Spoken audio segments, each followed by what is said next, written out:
Time forgot these stars, but death did too. They were born before television existed, and somehow, they're still here. One dance legend is 99 and still moves better than most 30-year-olds. A glamorous actress just hit 100 and remembers working, with Marlon Brando like it was yesterday. Meanwhile, a beloved TV dad is pushing 100 and was literally dancing on a desk on TV last year. From World War II to TikTok, they've seen it all. And unlike their famous friends, they live to tell about it. Dick Van Dyke was born in 1925, and now, at 99 years old, he's still going strong. For more than 70 years, he's made people laugh, sing, and smile. His energy, humor, and love for performing made him one of the most beloved stars in Hollywood. It didn't matter if he was dancing on rooftops or cracking jokes on TV, people loved watching him. His big break came on Broadway in the late 1950s. Then, in 1960, he got a role in Bye Bye Birdie that won him a Tony Award. That moment changed everything. Suddenly, everyone wanted to see more of Dick Van Dyke. He had a style that was playful and light, but also smart. You never knew what he'd do next, but you knew it would be good. Soon after, he became a regular face on television. From 1961 to 1966, he played Rob Petrie on The Dick Van Dyke Show. It was a huge hit. He worked alongside Mary Tyler Moore, and together they became one of TV's favorite couples. He wasn't just funny, he was a genius at physical comedy. One look, one stumble, and he had the whole country laughing. He won 3 Emmy Awards for the show. It wasn't just about the jokes. It was the way he moved, the way he reacted, the way he made everything look easy. But Van Dyke didn't stop at TV. In 1964, he starred in Mary Poppins as both Bert the Chimney Sweep and the old bank manager. The dancing, the songs, the charm, he lit up the screen. Even though people still tease him about his British accent, it didn't matter. He was unforgettable. Not long after, someone offered him the role of James Bond. He laughed and said, "Have you heard my British accent?" That kind of honesty made people love him even more. In 1968, he played Caractacus Potts in Chitty Chitty. Bang Bang. It was a colorful, wild story about a magical car, and Van Dyke made it even more magical. Kids loved it. Parents did too. Decades later, it still has a special place in people's hearts, even if the child catcher gave a few of them nightmares. As the years went on, he kept working. In the 70s, he returned to TV with the new Dick Van Dyke Show. In the 90s, he starred in Diagnosis, Murder as a Doctor Who Solved Crimes. He even made appearances in films like Dick Tracy and Night at the Museum. At 93, he danced and sang again in Mary Poppins Returns, proving he still had that spark. Even as he nears 100, Van Dyke hasn't slowed down much. In 2024, for his 99th birthday, he said he was talking with a studio about a new role. He joked about playing someone's grandfather on a sitcom just to stay busy. That's the kind of spirit he is always looking forward, always wanting to entertain. He's proud of his career. When asked about his favorite moments, he mentioned the Dick Van Dyke Show and Mary Poppins. He knows the world has changed. Fame doesn't last the way it used to, but he's thankful he got to do what he loved, and people loved him for it. In April 2025, he had to cancel some events, traveling, and meeting big crowds had become too hard. When asked how he was doing, he smiled and said, "I feel old," and joked that he was praying to make it to 99. Even in that moment, his humor came through. That's who he is. Eva Marie Saint's story didn't begin in the spotlight. She was born on the 4th of July in 1924 in Newark, New Jersey, far from Hollywood. After college, she wasn't whisked into fame. She started small, working as a page at NBC and hustling in New York. She took every opportunity she could, acting on radio and television during the late 1940s. Before most people even knew her name, she was already being called the Helen Hayes of television. She had talent, and those in the industry saw it early. But her big break came in 1954, and it was massive. Her very first movie role was in On the Waterfront, a film that became a classic, and she was cast opposite Marlon Brando. Most actors dream of this kind of chance. She didn't just play her part well, she won an Academy Award for it. Imagine stepping onto a film set for the first time and walking away with an Oscar. She was paid only $7,500 for that role, but the impact it had on her career was priceless. That movie wasn't just important on screen behind the scenes, things were intense. The director, Elia Kazan, used psychology to get a real emotional performance out of her. He purposely created tension between her and Brando to make their scenes feel more real. Saint once said, "Kazan told her not to let Brando into a room no matter what." Then Brando came in, teasing her, trying to throw her off. She stayed off, balanced during the whole shoot, and it worked. The emotions felt raw, honest, and unforgettable. After that, she didn't just stick to one kind of role. In 1959, she teamed up with Alfred Hitchcock for North by Northwest. This wasn't just another job, it was a full transformation. Hitchcock didn't want the serious, dramatic version of Saint. He took her shopping himself, helped pick out her wardrobe, and even coached her voice to be softer, lower, more mysterious. He told her to look Cary Grant in the eyes at all times, to avoid moving her hands, and to lower her voice. He wanted elegance, style, something different. And she delivered. That performance became one of her most iconic. Hitchcock made it clear. He didn't want her doing sink-to-sink movies anymore. No more black and white dramas in gloomy apartments.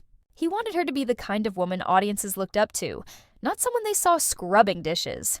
She made that shift easily, proving she could be both powerful and glamorous. She didn't chase fame the way some stars do. She chose her projects, carefully, appearing in only about 20 feature films across her long career. Every role had weight. She starred in powerful dramas like Exodus and A Hatful of Rain, and lighter, timely films like The Russians Are Coming, The Russians Are Coming. She even showed up in Superman Returns in 2006, playing Ma Kent, while old footage of Brando, her first co-star, appeared as Superman's father. That full-circle moment said a lot about how long and meaningful her journey had been. What really sets her apart is how she lived her life outside the spotlight. She married director Jeffrey Hayden in 1951, and they stayed married for 65 years until he passed away. That kind of commitment is rare in Hollywood. Even when she wasn't filming, she was active performing stage readings, working with young writers, and staying involved in the arts. She never stopped giving back. Eva Marie Saint finally stepped away from acting in 2021 at the age of 97. Few people in Hollywood can say they had a career that lasted nearly 80 years, and even fewer can say they stayed true to themselves while doing it. At 100 years old, she's not just the oldest living Academy Award winner, she's a living link to the golden age of cinema. Mel Brooks was born in 1926, and nearly a century later, he's still making people laugh. At 98 years old, he's not just a legend. He's a living piece of comedy history. He's one of the very few people in the world who have won an Emmy, Grammy, Oscar, and Tony. And just when you think he's done it all, he gets an honorary Oscar in 2024. His career is like a highlight, reel that never ends. It all started in the early days of television. He was a young comedy writer working on Your Show of Shows, one of the most important TV programs of its time. He wasn't alone. He was surrounded by future giants like Neil Simon and Woody Allen. In that room, jokes flew faster than the camera.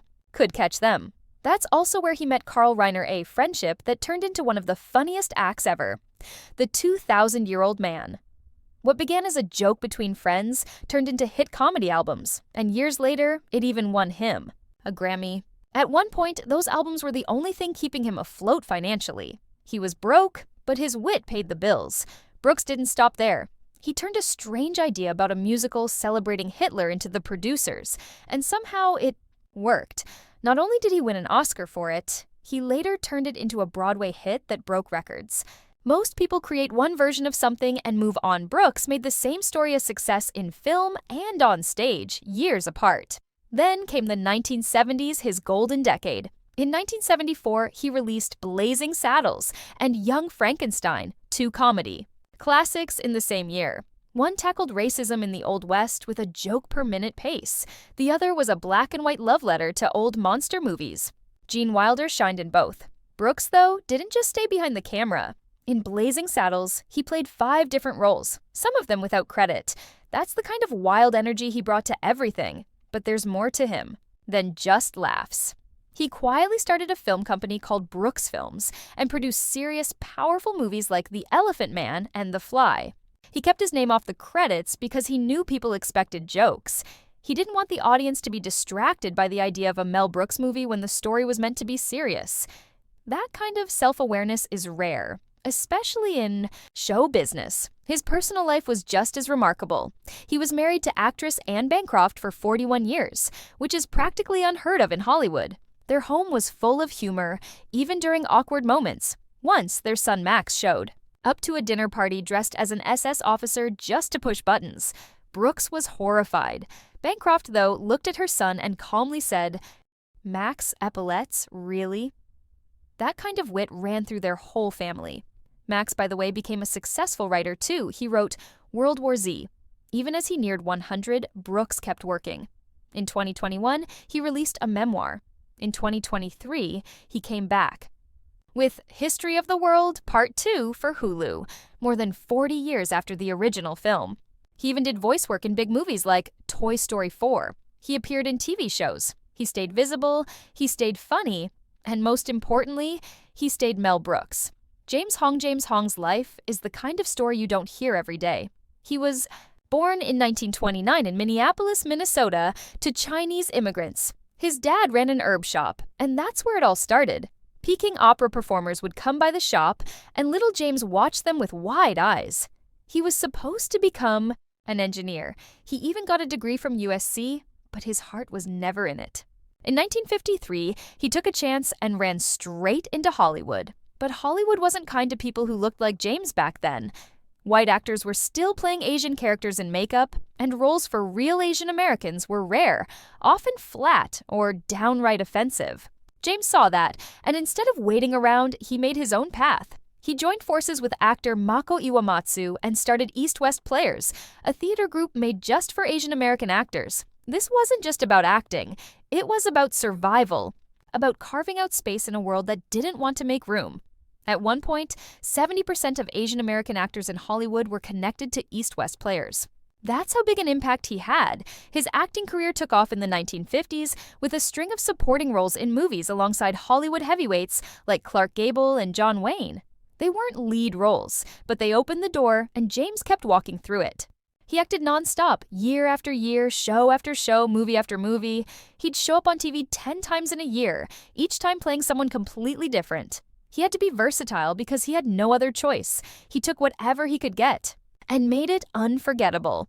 Then the 1980s hit, and suddenly James wasn't just another character actor, he was a legend in the making. If you've ever seen Big Trouble in Little China, you know Lopon. That ghostly villain with wild eyes and a twisted sense of humor, that's James. And just a few years earlier, he popped up in Blade Runner as the man who built the replicant's eyes. It was a small role, but he made it count.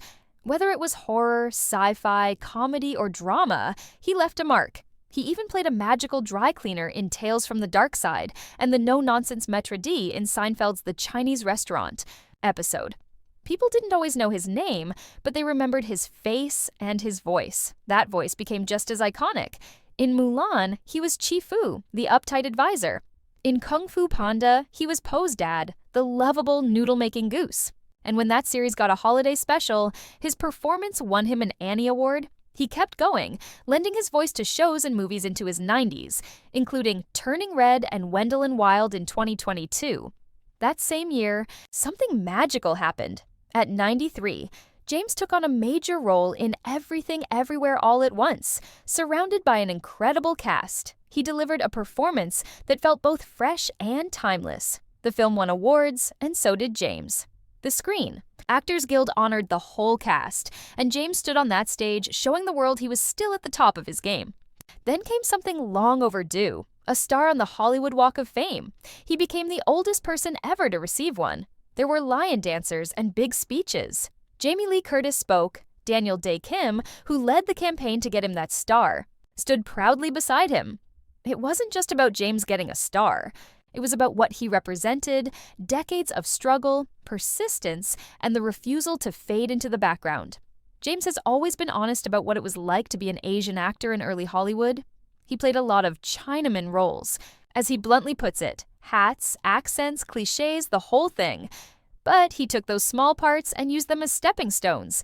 He never stopped pushing forward, and he didn't just work for himself, he opened doors for others. As a member of the Academy, he still speaks out for young Asian and Pacific Islander talent, reminding the world there's still more work to do. Even now, in his 90s, he isn't slowing down. He's producing a movie called Patty Lee and the Keepers of the Five Kingdoms. Still working, still creating, still dreaming. Jamie Lee Curtis said it best at his star ceremony, "It's about time." She's right. James Hong gave everything to Hollywood, and finally, Hollywood gave something back. Elizabeth Waldo. Elizabeth Waldo was born in 1918 in Yakima, Washington, near the Yakima Indian Reservation. By the age of 3, she was already singing. By 5, she was playing the violin. Her talent stood out early, and the famous violinist Joshua Heifetz saw it. He helped her get a scholarship to the Curtis Institute of Music in Philadelphia, where she trained in classical music. In 1940, her life took a big turn. Conductor Leopold Stokowski invited her to join the All-American Youth Orchestra. She toured across North and South America, and those travels changed her forever. She heard traditional music in places she'd never been, and it lit a fire in her. She started collecting ancient instruments and fell in love with the idea of preserving music from cultures long past. When the orchestra broke up during World War II, she joined the Los Angeles Philharmonic for a short time. But Waldo wasn't meant to stay in one place. She headed to Mexico, where her music found a new rhythm. She performed on national radio and worked with Agustin Lara, one of the country's most beloved singers. She also met muralist Diego Rivera, who saw something special in her. He pushed her to create a way to write music for pre-Columbian instruments music that had never been written down before. In 1945, Elizabeth Waldo stepped into the world of Hollywood. She played a violinist in the movie Song of Mexico. Her sister, Janet Waldo, had been discovered by Bing Crosby, which helped Elizabeth get her foot in the door. She ended up working on several films, playing in orchestras for Crosby's movies.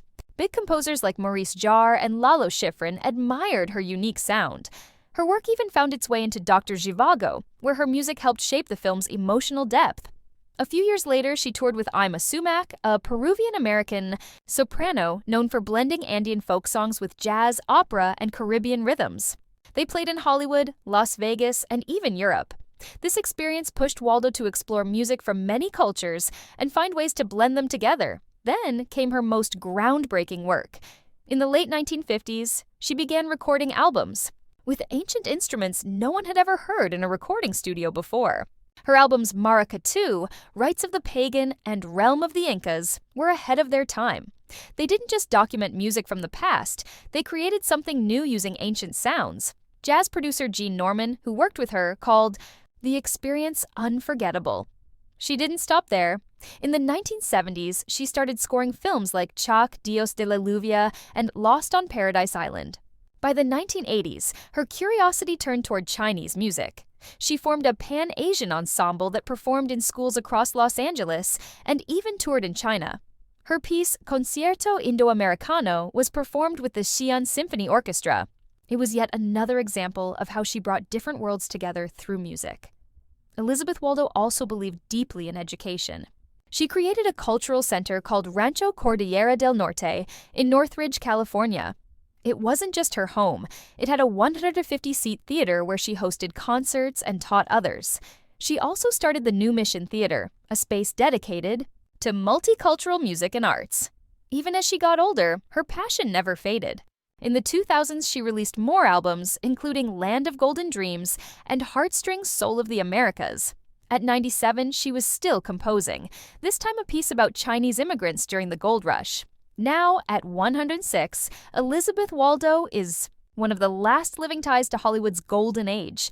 But her legacy is much bigger than that.